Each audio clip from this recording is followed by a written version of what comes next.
Aladdin and the Magic Lamp by Unknown. There once lived a poor tailor who had a son called Aladdin, a careless idle boy who would do nothing but play all day long in the streets with little idle boys like himself. This so grieved the father that he died. Yet in spite of his mother's tears and prayers, Aladdin did not mend his ways. One day, when he was playing in the streets as usual, a stranger asked him his age, and if he was not the son of Mustapha the tailor. "I am, sir," replied Aladdin, "but he died a long while ago." On this the stranger, who was a famous African magician, fell on his neck and kissed him, saying, "I am your uncle, and knew you from your likeness to my brother. Go to your mother and tell her I am coming." Aladdin ran home and told his mother of his newly found uncle. "Indeed, child," she said, "your father had a brother, but I always thought he was dead." However, she prepared supper and bade Aladdin seek his uncle, who came laden with wine and fruit. He fell down and kissed the place where Mustapha used to sit, bidding Aladdin's mother not to be surprised at not having seen him before, as he had been 40 years out of the country. He then turned to Aladdin and asked him his trade, at which the boy hung his head, while his mother burst into tears. On learning that Aladdin was idle and would learn no trade, he offered to take a shop for him and stock it with merchandise.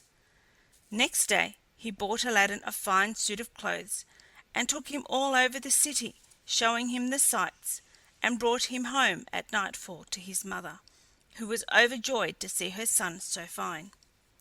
Next day the magician led Aladdin into some beautiful gardens a long way outside the city gates. They sat down by a fountain, and the magician pulled a cake from his girdle, which he divided between them. Then they journeyed onwards till they almost reached the mountains. Aladdin was so tired that he begged to go back, but the magician beguiled him with pleasant stories, and led him on in spite of himself. At last they came to two mountains divided by a narrow valley. "We will go no farther," said his uncle. "I will show you something wonderful. Only do you gather up sticks while I kindle a fire." When it was lit, the magician threw on it a powder he had about him, at the same time saying some magical words. The earth trembled a little in front of them, disclosing a square flat stone with a brass ring in the middle to raise it by. Aladdin tried to run away, but the magician caught him and gave him a blow that knocked him down. "What have I done, uncle?" he said piteously, whereupon the magician said more kindly, "Fear nothing, but obey me. Beneath this stone lies a treasure which is to be yours, and no one else may touch it, so you must do exactly as I tell you." At the word treasure, Aladdin forgot his fears, and grasped the ring as he was told, saying the names of his father and grandfather. The stone came up quite easily, and some steps appeared.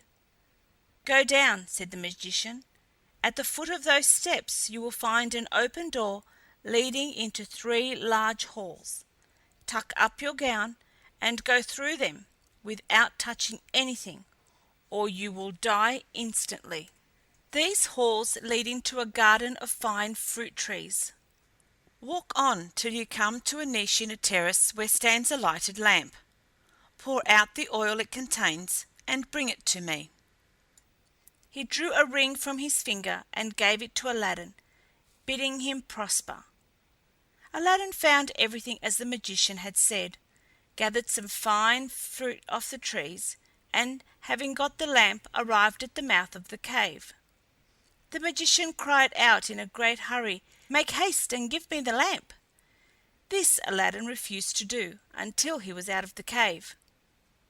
The magician flew into a terrible passion, and throwing some more powder onto the fire, he said something, and the stone rolled back into its place. The man left the country, which plainly showed that he was no uncle of Aladdin's, but a cunning magician who had read in his magic books of a wonderful lamp which would make him the most powerful man in the world. though he alone knew where to find it. He could only receive it from the hand of another. He had picked out the foolish Aladdin for this purpose, intending to get the lamp and kill him afterwards. For 2 days Aladdin remained in the dark, crying and lamenting. At last he clasped his hands in prayer, and in so doing rubbed the ring, which the magician had forgotten to take from him. Immediately an enormous and frightful genie rose out of the earth, saying, "What wouldst thou with me? I am the slave of the ring, and will obey thee in all things." Aladdin fearlessly replied, "Deliver me from this place." Whereupon the earth opened, and he found himself outside. As soon as his eyes could bear the light, he went home, but fainted on the threshold. When he came to himself, he told his mother what had passed, and showed her the lamp and the fruits he had gathered in the garden, which were in reality precious stones. He then asked for some food. "Alas, child," she said, "I have nothing in the house, but I have spun a little cotton, and will go sell it." Aladdin bade her keep her cotton, for he would sell the lamp instead. As it was very dirty, she began to rub it, that it might fetch a higher price. Instantly a hideous genie appeared, and asked what she would have. She fainted away, but Aladdin, snatching the lamp, said boldly, "Fetch me something to eat." The genie returned with a silver bowl, 12 silver plates containing rich meats, 2 silver cups, and 2 bottles of wine. Aladdin's mother, when she came to herself, said, "Whence comes this splendid feast?" "Ask not, but eat," replied Aladdin. So they sat at breakfast till it was dinner time, and Aladdin told his mother about the lamp. She begged him to sell it, and have nothing to do with devils. "No," said Aladdin, "since chance hath made us aware of its virtues, we will use it, and the ring likewise, which I shall always wear on my finger." When they had eaten all the genie had brought, Aladdin sold one of the silver plates, and so on until none were left. He then had recourse to the genie, who gave him another set of plates, and thus they lived many years. One day Aladdin heard an order from the Sultan proclaimed that everyone was to stay at home and close his shutters, while the Princess, his daughter, went to and from the bath. Aladdin was seized by a desire to see her face, which was very difficult, as she always went veiled. He hid himself behind the door of the bath and peeped through a chink. The Princess lifted her veil as she went in, and looked so beautiful that Aladdin fell in love with her at first sight. He went home so changed that his mother was frightened. He told her he loved the Princess so deeply he could not live without her, and meant to ask her in marriage of her father. His mother, on hearing this, burst out laughing, but Aladdin at last prevailed upon her to go before the Sultan and carry his request. She fetched a napkin and laid in it the magic fruits from the enchanted garden, which sparkled and shone like the most beautiful jewels. She took these with her to please the Sultan, and set out, trusting in the lamp. The Grand Vizier and the lords of the council had just gone in as she entered the hall and placed herself in front of the Sultan. He, however, took no notice of her. She went every day for a week, and stood in the same place. When the council broke up on the 6th day, the Sultan said to his Vizier, "I see a certain woman in the audience chamber every day carrying something in a napkin. Call her next time, that I may find out what she wants." Next day, at a sign from the Vizier, she went up to the foot of the throne and remained kneeling until the Sultan said to her, "Rise, good woman, and tell me what you want." She hesitated, so the Sultan sent away all but the Vizier, and bade her speak freely, promising to forgive her beforehand for anything she might say. She then told him of her son's violent love for the Princess. "I prayed him to forget her," she said, "but in vain.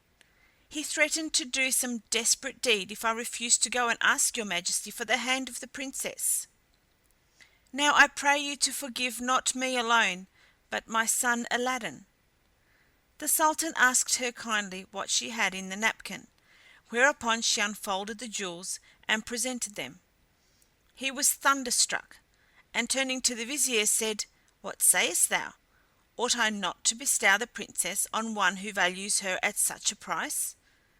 The vizier, who wanted her for his own son, begged the Sultan to withhold her for 3 months, in the course of which he hoped his son could contrive to make him a richer present.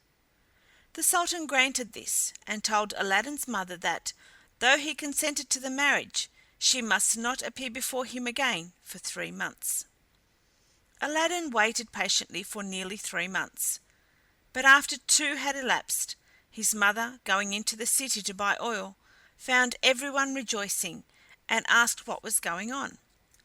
"Do you not know," was the answer, "that the son of the Grand Vizier is to marry the Sultan's daughter tonight?" Breathless, she ran and told Aladdin, who was overwhelmed at first, but presently bethought him of the lamp. He rubbed it, and the genie appeared, saying, "What is thy will?"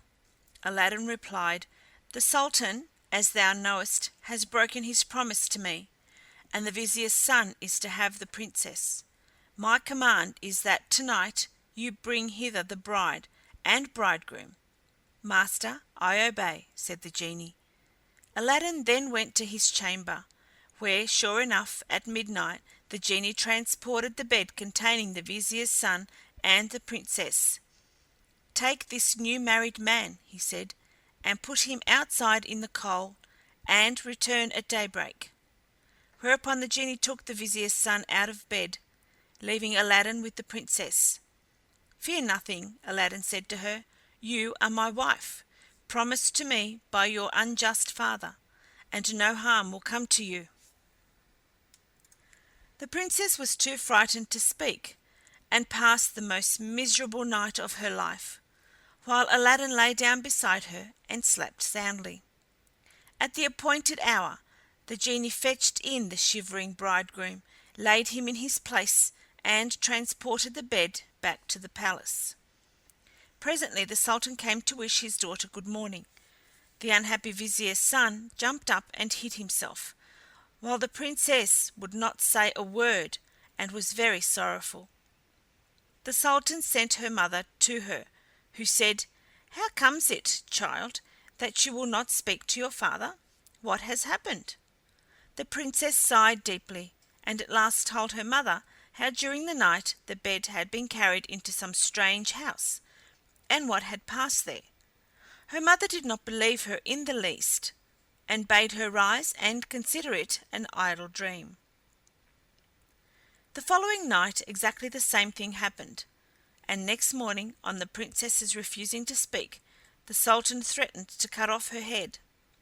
She then confessed all, bidding him ask the vizier's son if it were not so. The Sultan told the vizier to ask his son, who owned the truth, adding that, dearly as he loved the princess, he had rather die than go through another such fearful night, and wished to be separated from her. His wish was granted, and there was an end of feasting and rejoicing. When the 3 months were over, Aladdin sent his mother to remind the Sultan of his promise. She stood in the same place as before, and the Sultan, who had forgotten Aladdin, at once remembered him, and sent for her. On seeing her poverty, the Sultan felt less inclined than ever to keep his word, and asked his vizier's advice, who counselled him to set so high a value on the princess that no man living would come up to it. The Sultan then turned to Aladdin's mother, saying, "Good woman, a sultan must remember his promises, and I will remember mine, but your son must first send me 40 basins of gold brimful of jewels, carried by 40 black slaves, led by as many white ones, splendidly dressed. Tell him that I await his answer." The mother of Aladdin bowed low and went home, thinking all was lost. She gave Aladdin the message, adding, He may wait long enough for your answer." "Not so long, mother, as you think," her son replied. "I will do a great deal more than that for the princess." He summoned the genie, and in a few moments the 80 slaves arrived and filled up the small house and garden. Aladdin made them to set out to the palace, two by two, followed by his mother. They were so richly dressed, with such splendid jewels, that everyone crowded to see them, and the basins of gold they carried on their heads. They entered the palace, and after kneeling before the Sultan, stood in a half circle round the throne with their arms crossed, while Aladdin's mother presented them to the Sultan. He hesitated no longer, but said, "Good woman, return and tell your son that I wait for him with open arms." She lost no time in telling Aladdin, bidding him make haste. But Aladdin first called the genie. "I want a scented bath," he said, "a richly embroidered habit, a horse surpassing the Sultan's, and 20 slaves to attend me. Beside this, 6 slaves, beautifully dressed, to wait on my mother. And lastly, 10,000 pieces of gold in 10 purses." No sooner said than done. Aladdin mounted his horse and passed through the streets, the slaves strewing gold as they went. Those who had played with him in his childhood knew him not, he had grown so handsome. When the Sultan saw him, he came down from his throne, embraced him, and led him into a hall where a feast was spread, intending to marry him to the princess that very day. But Aladdin refused, saying, "I must build a palace fit for her," and took his leave. Once home, he said to the genie, "Build me a palace of the finest marble, set with jasper, agate, and other precious stones. In the middle you shall build me a large hall with a dome, its 4 walls of massy gold and silver, each side having 6 windows, whose lattices, all except one, which is to be left unfinished, must be set with diamonds and rubies. There must be stables and horses and grooms and slaves. Go and see about it."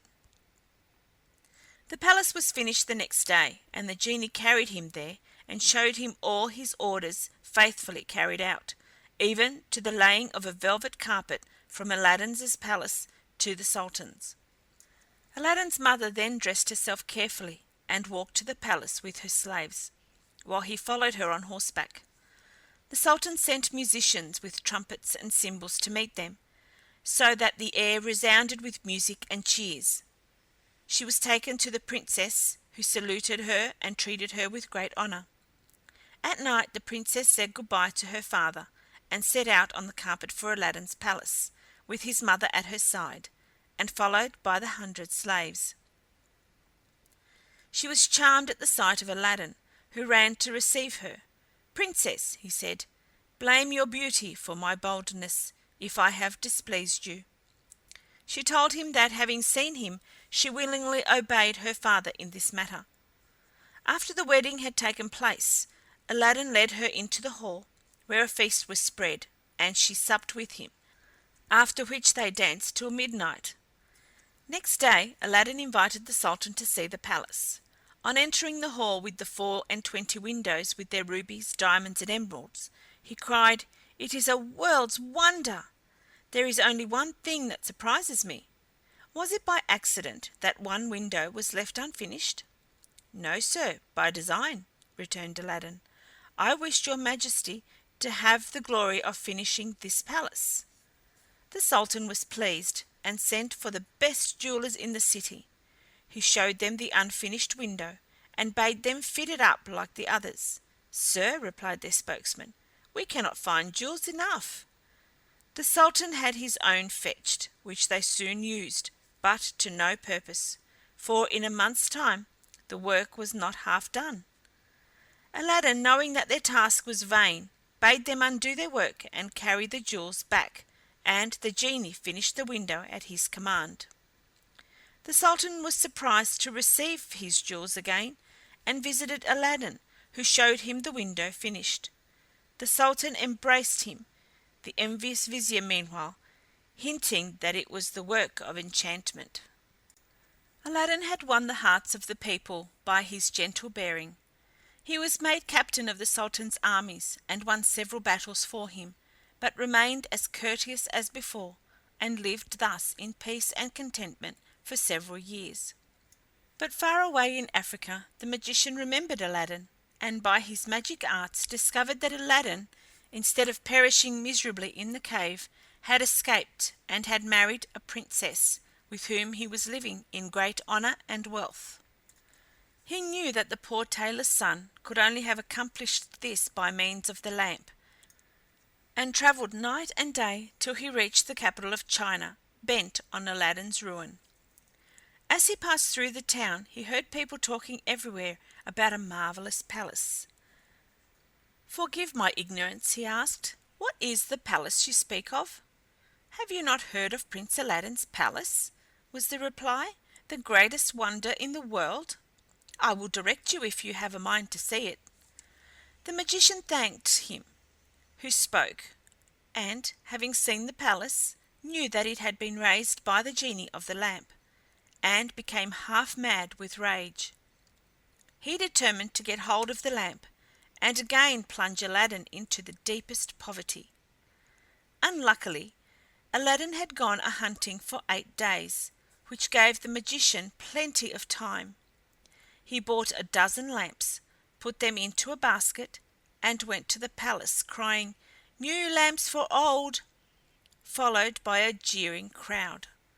The princess, sitting in the hall of 24 windows, sent a slave to find out what the noise was about, who came back laughing, so that the princess scolded her. "Madam," replied the slave, "who can help laughing to see an old fool offering to exchange fine new lamps for old ones?" Another slave, hearing this, said, "There is an old one on the cornice there which he can have." Now this was the magic lamp which Aladdin had left there, as he could not take it out hunting with him.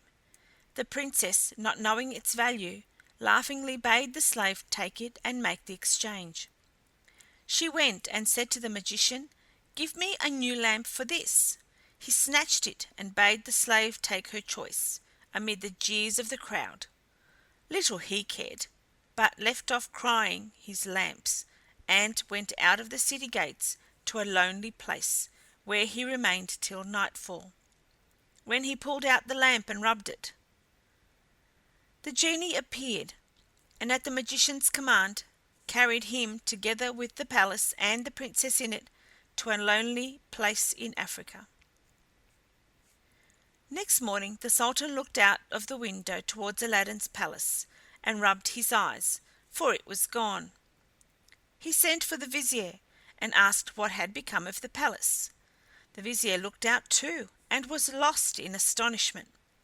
He again put it down to enchantment, and this time the Sultan believed him, and sent 30 men on horseback to fetch Aladdin back in chains. They met him riding home, bound him, and forced him to go with them on foot. The people, however, who loved him, followed, armed, to see that he came to no harm. He was carried before the Sultan, who ordered the executioner to cut off his head. The executioner made Aladdin kneel down, bandaged his eyes, and raised his scimitar to strike.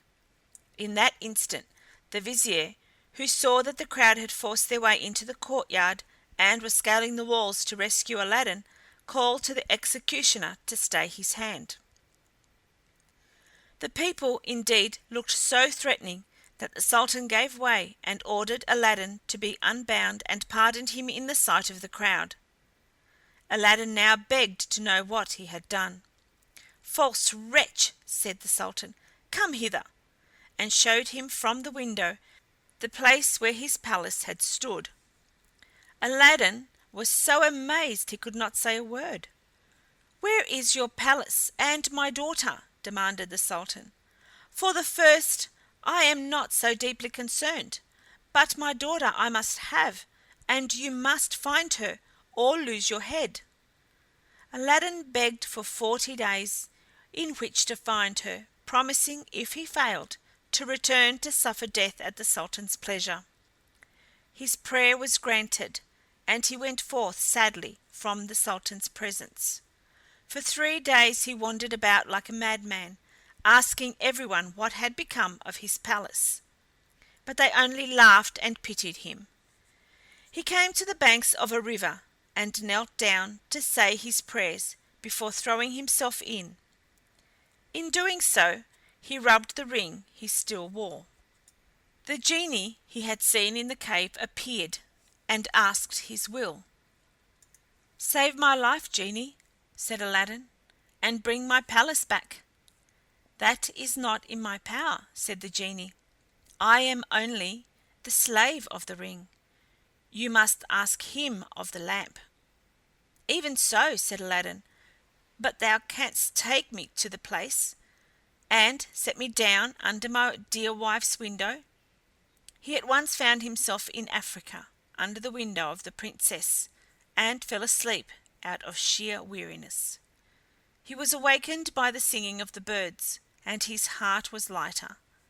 He saw plainly that all his misfortunes were owing to the loss of the lamp, and vainly wondered who had robbed him of it.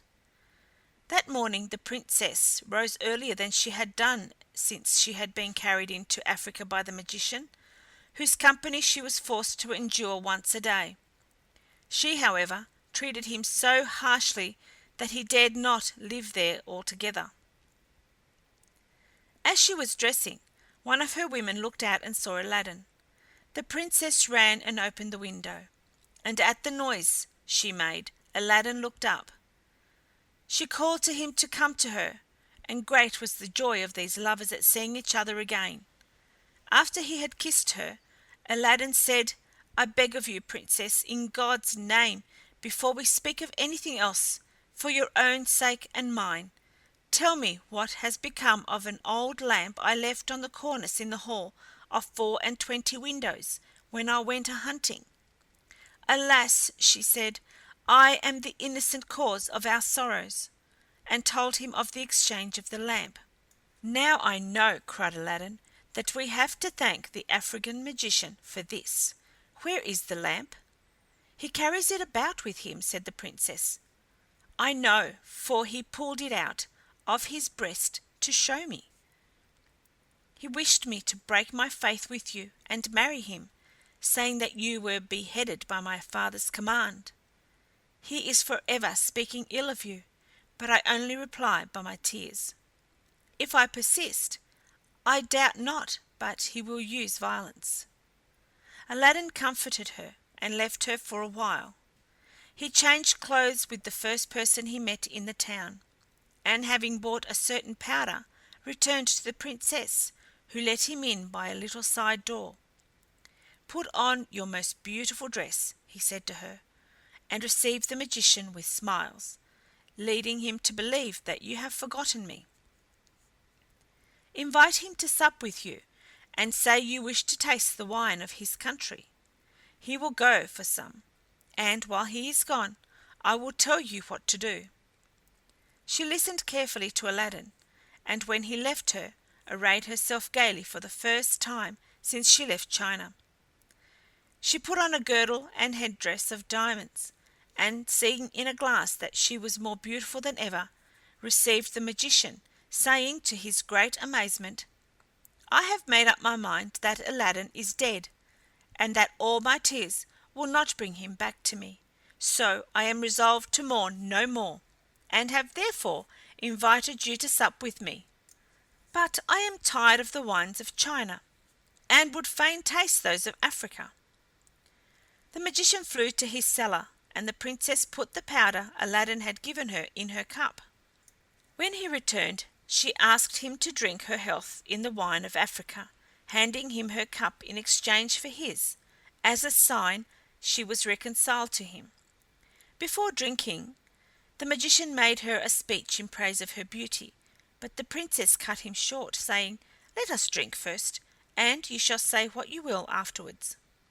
She set her cup to her lips and kept it there, while the magician drained his to the dregs and fell back lifeless. The Princess then opened the door to Aladdin and flung her arms round his neck. But Aladdin went to the dead magician, took the lamp out of his vest, and bade the genie carry the palace and all in it back to China. This was done, and the princess in her chamber felt only 2 little shocks, and little thought she was home again. The Sultan, who was sitting in his closet, mourning for his lost daughter, happened to look up and rubbed his eyes, for there stood the palace as before. He hastened thither, and Aladdin received him in the hall of the 24 windows, with the princess at his side. Aladdin told him what had happened, and showed him the dead body of the magician, that he might believe. A 10 days' feast was proclaimed, and it seemed as if Aladdin might now live the rest of his life in peace, but it was not meant to be. The African magician had a younger brother, who was, if possible, more wicked and more cunning than himself. He travelled to China to avenge his brother's death, and went to visit a pious woman called Fatima, thinking she might be of use to him. He entered her cell and clapped a dagger to her breast, telling her to rise and do his bidding on pain of death. He changed clothes with her, coloured her face like hers, put on her veil, and murdered her, that she might tell no tales. Then he went towards the palace of Aladdin, and all the people, thinking he was the holy woman, gathered round him, kissing his hands and begging his blessing. When he got to the palace, there was such a noise going on round him that the princess bade her slave look out the window and ask what was the matter. The slave said it was the holy woman, curing people by her touch of their ailments, whereupon the princess, who had long desired to see Fatima, sent for her. On coming to the princess, the magician offered up a prayer for her health and prosperity. When he had done, the princess made him sit by her and begged him to stay with her always. The false Fatima, who wished for nothing better, consented, but kept his veil down for fear of discovery. The princess showed him the hall and asked him what he thought of it. "It is truly beautiful," said the false Fatima. "In my mind it wants but one thing." "And what is that?" said the princess. "If only a roc's egg," he replied, "were hung up from the middle of this dome, it would be the wonder of the world." After this the princess could think of nothing but the roc's egg, and when Aladdin returned from hunting, he found her in a very ill humour. He begged to know what was amiss, and she told him that all her pleasure in the hall was spoilt for want of a roc's egg hanging from the dome. "If that is all," replied Aladdin, "you shall soon be happy." He left her and rubbed the lamp, and when the genie appeared, commanded him to bring a roc's egg. The genie gave such a loud and terrible shriek that the hall shook. "Wretch!" he cried, "is it not enough that I have done everything for you, but you must command me to bring my master and hang him up in the midst of this dome? You and your wife and your palace deserve to be burnt to ashes, but that this request does not come from you, but from the brother of the African magician, whom you destroyed. He is now in your palace disguised as the holy woman, whom he murdered. He it was who put that wish in your wife's head. Take care of yourself, for he means to kill you." So saying, the genie disappeared. Aladdin went back to the princess, saying his head ached, and requesting that the holy Fatima should be fetched to lay her hands on it. But when the magician came near, Aladdin, seizing his dagger, pierced him to the heart. "What have you done?" cried the princess. "You have killed the holy woman." "Not so," replied Aladdin, "but a wicked magician," and told her of how she had been deceived. After this, Aladdin and his wife lived in peace. He succeeded the Sultan when he died, and reigned for many years, leaving behind him a long line of kings. End of Aladdin and the Magic Lamp.